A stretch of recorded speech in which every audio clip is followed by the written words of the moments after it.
ജീവിതത്തിലെ അനവധി പ്രതിസന്ധികളെ നേരിട്ടാണ് IM വിജയൻ ഇന്ത്യൻ ഫുട്ബോളിലെ ലെജൻഡായി മാറിയത്. ജീവിത വിജയങ്ങൾ നേടണമെങ്കിൽ അഭിലാഷങ്ങൾ മാത്രം പോരാ, കഠിനാധ്വാനം കൂടി വേണം എന്നാണ് IM വിജയൻ്റെ ജീവിതം തെളിയിക്കുന്നത്. തൃശ്ശൂരിലെയും പരിസരങ്ങളിലെയും ഗ്രൗണ്ടുകളിലെ ഫുട്ബോൾ കളികൾ അതീവ ശ്രദ്ധയോടെ കണ്ടാണ് വിജയൻ ഇന്ത്യയിലെ ഒന്നാന്തരം കളിക്കാരനായി മാറിയത്.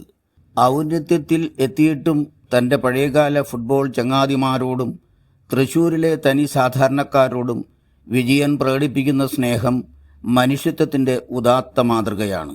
പത്മശ്രീ നൽകി രാജ്യം ആദരിച്ച IM വിജയന് തൃശ്ശൂർ വാക്കേഴ്സ് ക്ലബിൻ്റെയും വെറ്ററൻസ് ക്ലബിൻ്റെയും നേതൃത്വത്തിൽ ടൗൺ ഹാളിലാണ് തൃശ്ശൂർ പൗരാവലി സ്വീകരണം നൽകുന്നത്. വൈകിട്ട് 5:30 ചടങ്ങ്. 4:30 പാറമേക്കാവിൻ്റെ മുൻപിൽ നിന്ന് സ്വീകരണ ഘോഷയാത്ര ആരംഭിക്കും. മന്ത്രിമാർ, MLA മാർ, തൃശ്ശൂർ മേയർ, ജില്ലാ കളക്ടർ തുടങ്ങിയവർ പങ്കെടുക്കുമെന്ന് സംഘാടകർ അറിയിച്ചു.